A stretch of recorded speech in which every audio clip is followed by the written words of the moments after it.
नमस्कार, हिमाचल अभी-अभी.com से मैं दिव्या। पेश है आज के मुख्य समाचार। राजीव गांधी फाउंडेशन समेत 3 ट्रस्ट की फंडिंग की जांच करेगी सरकार। गृह मंत्रालय ने गठित की समिति। विकास दुबे के साथियों पर पुलिस का एक्शन। अमर के बाद श्यामू वाजपेयी एनकाउंटर में घायल। फरीदाबाद के होटल में दिखा विकास दुबे। पुलिस की छापेमारी से पहले हो गया फरार। WHO ने माना कोरोना वायरस के हवा से फैलने के सबूत हैं। 2 दिन पहले 32 देशों के 239 वैज्ञानिकों ने ऐसा ही दावा किया था। कोरोना के बीच आधिकारिक तौर पर WHO से हटा अमेरिका। UN महासचिव को दी जानकारी। लद्दाख में 3 बिंदुओं पर बना 4 किलोमीटर का बफर जोन। चीनी फौज ने झड़प वाले स्थान से लौटना शुरू किया। आगरा में भीषण हादसा। फुटपाथ पर सो रहे 9 लोगों पर कंटेनर चढ़ा, 6 की मौत। SBI ने फिर घटाई ब्याज दरें, अब कम होगी आपकी EMI। मंडी जिला के जोगिंदरनगर सरकाघाट मार्ग पर भूस्खलन से आवाजाही बंद। पूर्व मंत्री भी 2 घंटे फंसे रहे। कोरोना काल में हिमाचल के स्कूल बंद। 2200 शिक्षकों और गैर शिक्षकों ने करवा लिया तबादला। अब समाचार विस्तार से। आपके स्वास्थ्य का प्रहरी श्री बालाजी हॉस्पिटल कांगड़ा हिमाचल। राजीव गांधी फाउंडेशन की फंडिंग को लेकर आरोप लग रहे थे कि इसको चीन द्वारा फंडिंग मिल रही है। वहीं संस्थान पर उठ रहे सवालों के बीच सरकार ने इसकी फंडिंग को लेकर एक अंतर मंत्रालयी समिति का गठन किया है। गृह मंत्रालय की तरफ से एक समिति का गठन किया गया है, जिसका मुख्य काम इस संस्थान की फंडिंग और इसके द्वारा किए गए उल्लंघनों की जांच करना होगा। इस समिति की अगुवाई प्रवर्तन निदेशालय के विशेष निदेशक करेंगे। अंतर मंत्रालयी टीम की जांच के दायरे में राजीव गांधी चैरिटेबल ट्रस्ट और इंदिरा गांधी मेमोरियल ट्रस्ट द्वारा किया गया कानूनों का उल्लंघन भी होगा। गृह मंत्रालय के प्रवक्ता ने ट्वीट कर कहा कि केंद्रीय गृह मंत्रालय ने Rajiv Gandhi Foundation, Rajiv Gandhi Charitable Trust और इंदिरा गांधी मेमोरियल ट्रस्ट की जांच के लिए अंतर मंत्रालय समिति का गठन किया है। ये समिति PMLA, आयकर अधिनियम, FCRA आदि के विभिन्न कानूनी प्रावधानों के नियमों के उल्लंघन की जांच करेगी। प्रवर्तन निदेशालय के विशेष निदेशक समिति का जिम्मा संभालेंगे।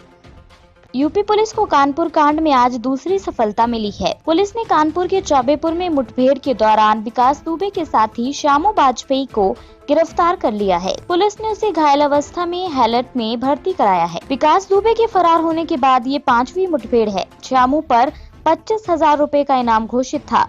पिकरू गांव में 8 पुलिसकर्मियों की हत्या के 6 दिन बाद मुख्य आरोपी विकास दुबे का करीबी आज सुबह ही हमीरपुर जिले में पुलिस की स्पेशल टास्क फोर्स के साथ मुठभेड़ में मारा गया। विकास दुबे का साथी अमर दुबे हमीरपुर के मौदहा कोतवाली क्षेत्र के इंगोहटा मार्ग पर एक मुठभेड़ में मारा गया है। जिले की पुलिस ने तड़के करीब 4 बजे अमर को मार दिया। मुठभेड़ में मौदहा कोतवाली प्रभारी मनोज कुमार शुक्ला घायल हुए हैं।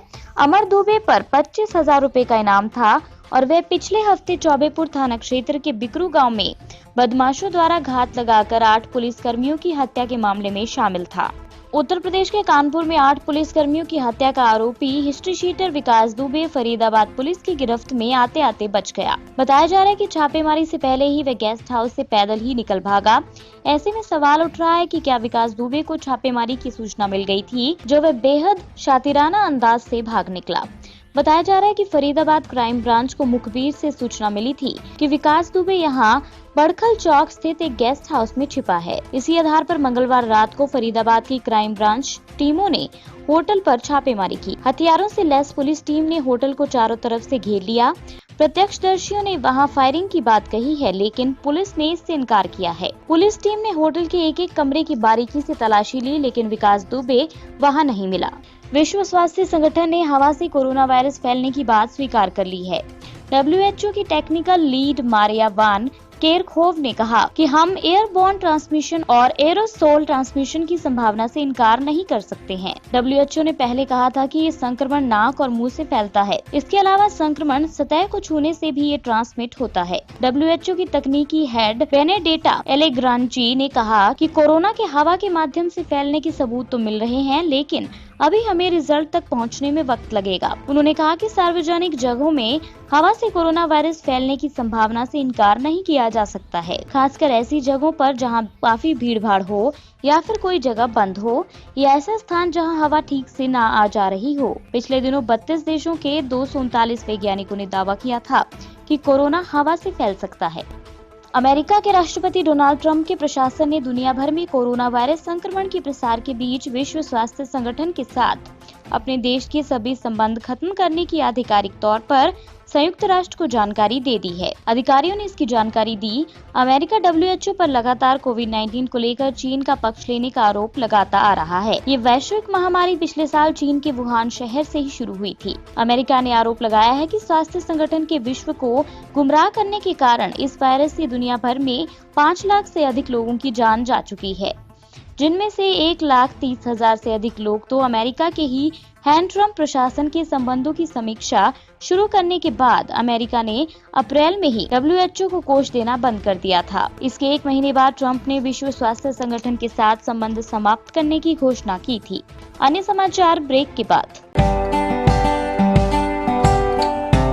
Shri Balaji multi speciality hospital Kangra, जहां आपको एक ही छत के नीचे मिले बेहतरीन चिकित्सा सुविधाएं, cardiology, laparoscopic, general surgery, neuro surgery, orthopaedics, paediatric, radio diagnosis, urology, gastroenterology, ophthalmology, pathology, medicine, anaesthesia और डेंटल जैसी अत्याधुनिक और बेहतरीन चिकित्सा सुविधाएं, 24 घंटे इमरजेंसी सुविधा, 9 बेड के साथ critical care unit, cardiac monitor और डिफिब्रिलेटर्स, सेंट्रल ऑक्सीजन लाइन और वेंटिलेटर सुविधा।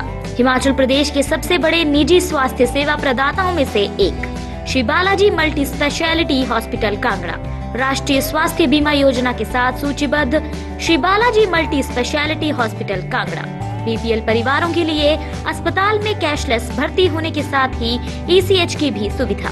हमारा पता Shri Balaji multi speciality hospital, Balaji Vihar, Ujjain, Kangra. संपर्क करें 9218411108 पर। Shri Balaji multi speciality hospital Kangra.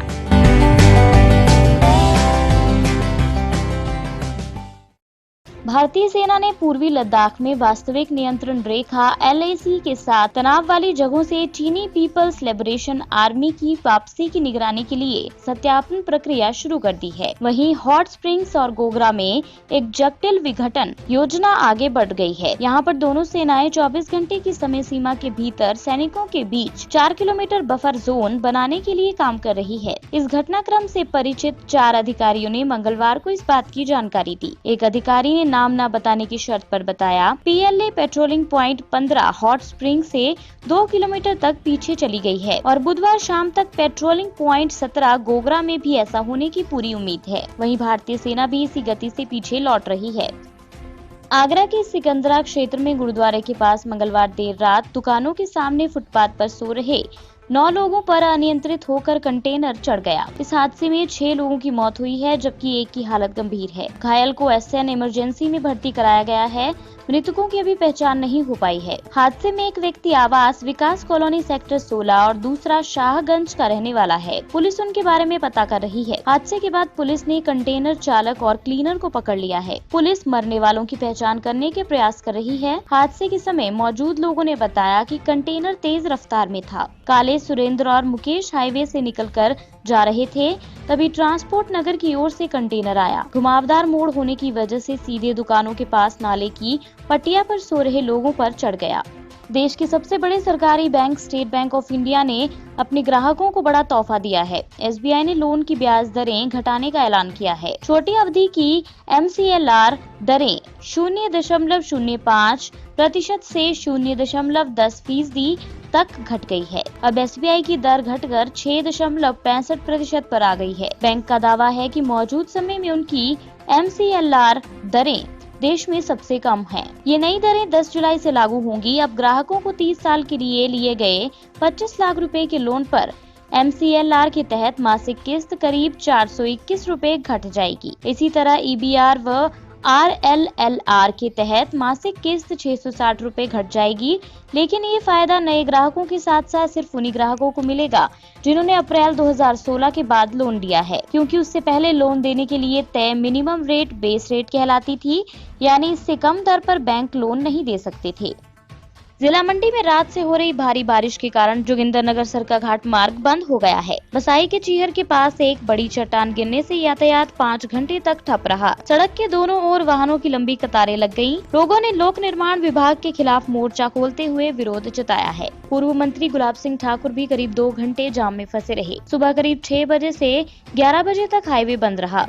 मार्ग में फंसे लोगों ने बताया कि लोक निर्माण विभाग ने करीब 5 घंटे बाद जेसीबी मशीन भेजी। विभाग की लापरवाही के कारण कामकाज के लिए जा रहे अधिकारी व कर्मचारी भी जाम में फंसे रहे। अस्पताल जाने वाले कई मरीज व उनके साथ तीमारदार भी कई घंटे फंसे रहे। गुलाब सिंह ठाकुर ने भी अधिकारियों की लापरवाही पर आक्रोश जताया। विभाग के अधिशासी अभियंता BM ठाकुर ने बताया कि पहले मजदूरों को हाईवे बहाल करने के लिए भेजा था, लेकिन बाद में भारी भरकम चट्टान गिर जाने की सूचना मिलते ही जेसीबी को भिजवाकर मार्ग को वाहनों की आवाजाही के लिए बहाल कर दिया गया है। साल भर तबादलों के बीच उलझे रहने वाले हिमाचल में कर्मचारियों की संख्या के हिसाब से सबसे बड़ा महकमा शिक्षा विभाग कोरोना संकट के बीच स्कूल बंद होने पर तबादले करने में पीछे नहीं रहा। 24 मार्च से 7 जुलाई तक शिक्षा विभाग में 2196 शिक्षकों और गैर शिक्षकों ने स्कूल बदले हैं। करीब 3.25 माह के दौरान उच्च शिक्षा निदेशालय में 1573 और प्रारंभिक निदेशालय में 623 शिक्षकों ने तबादले करवाए। शिक्षण संस्थान बंद होने के बावजूद एडजस्टमेंट करवाने का खेल वैश्विक महामारी कोरोना के बीच चलता रहा है। प्रदेश में तबादलों पर लगी रोक के चलते मुख्यमंत्री कार्यालय से सभी तबादलों की बाकायदा मंजूरियां ली गई हैं। शिक्षा निदेशकों ने बताया कि सरकार की मंजूरी के बाद तबादले किए गए हैं। प्रारंभिक शिक्षा निदेशालय के तहत 623 JBT, 107 CNV, 144 TGT और 6 लिपिकों के तबादले हुए हैं। इसी के साथ ये बुलेटिन यहीं समाप्त होता है। अगला रेडियो बुलेटिन सुनिए शाम 7:30 बजे। तब तक के लिए नमस्कार। आपके स्वास्थ्य का प्रहरी श्री बालाजी हॉस्पिटल, कांगड़ा, हिमाचल।